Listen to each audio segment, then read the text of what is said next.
Hey everybody, this is a real quick video. In case you have a JBL Cinema SB270 soundbar and you need to do a hard reset to the factory default settings on it.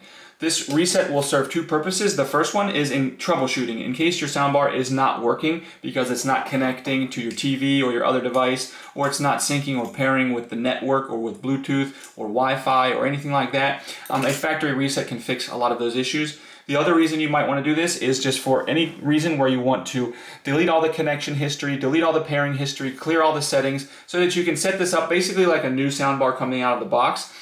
This will clear everything out and you can do that. It's really easy to do. First things first, we need to make sure our soundbar is on.